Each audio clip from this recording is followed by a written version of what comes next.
party line. You remember the party lines? Yeah, I do. I do recall the party lines. They're almost as ubiquitous as Opus 1, the weight hold music, but Opus 1 has the staying power. I don't think party lines are much of a thing these days. No, this was 1995, and it was on with a guy who was always reading manuals, and I was always reading old books on Online Books page, onlinebooks.page.com. Everybody remembers Online Books. Still the best source of books in the world. How have I not heard of this? Online Books page.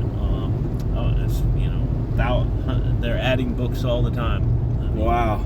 And that was my first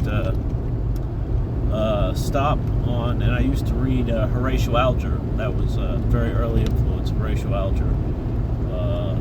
Well, how old were you? Yeah, younger.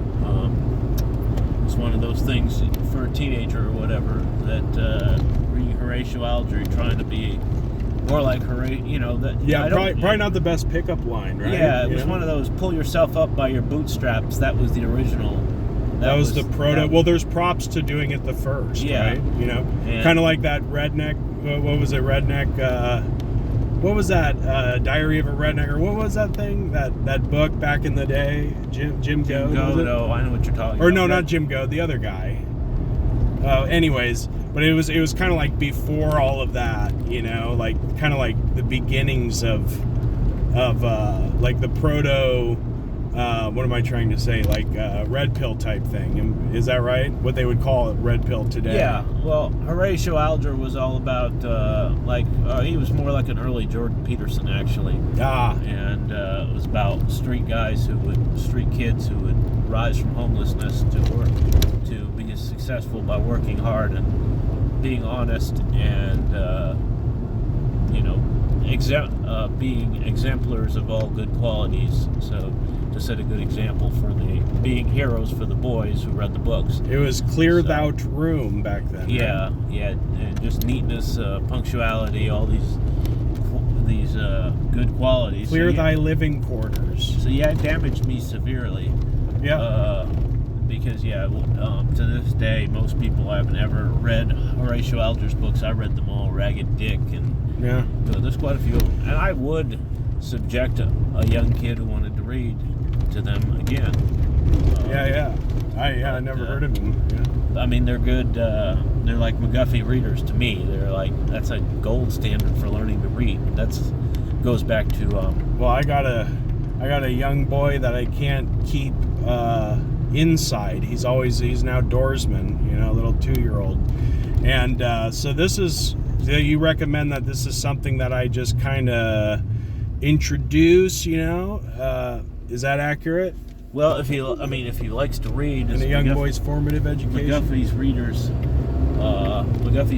and obviously maybe there's so many good works, the older works. You know what I miss? There was a sort of subgenre of juvenile fiction. Yeah. And it was for naturalists or boys that are into the outdoors. Okay, yeah. Do you know what I'm talking about? Yeah, some great stuff. Like, because it'll be, it's very slice of life, and you're just kind of meandering around the woods. Sam Campbell wrote all these books in the 40s. But they're masculine too. Like they're not like sissy stuff. Yeah. They were great books. There's so many books about. You find them in the antique malls, and Rutherford Montgomery, another one. They would write stories from the perspective of the animals sometimes. The raccoons, or the squirrels, or the chipmunk Willie. Chipmunk Willie. Okay, you're talking about like old King Crow, or or like Bobby Breck Possum, or whatever. Yeah, in a very dignified fashion that didn't really cartoonize the animals. Did you notice? So you're a coyotes guy. You like coyotes. Yeah. Do you notice the personification of coyotes, or the archetype?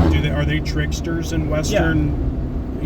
Well, and also in the Native American deal. So that's why I like them. They're kind of. Yeah, they're tricksters. They're wily. Wily coyote. There you go. I didn't even try. I said wily just as a descriptor that came to me, and and it's apt. It's very Looney Tunes. And of course, the foxes. Foxes are a big deal too.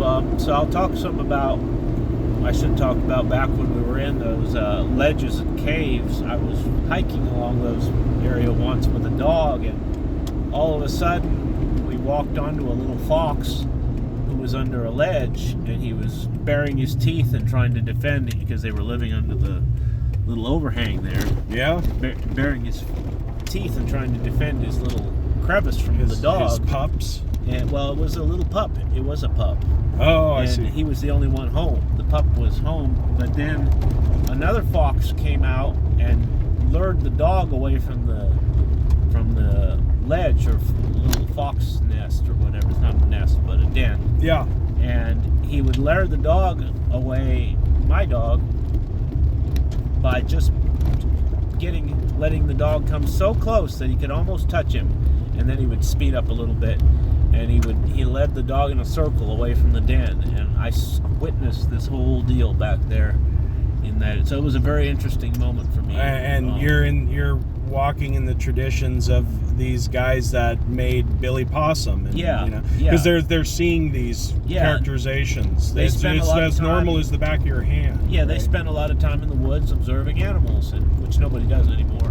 Yeah, and it just comes from walking in the woods at the right time of day, and you see a lot of things. You see squirrels fighting over nuts. And my favorite thing is catching a snake and bringing it inside and scaring the dickens out of my wife and girls. Is that abuse?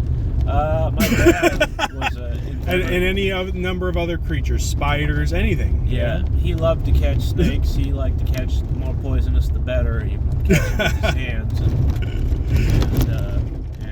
So yeah, the black snakes. We never found a rattlesnake, but about every other kind of snake we have obtained at one point or another.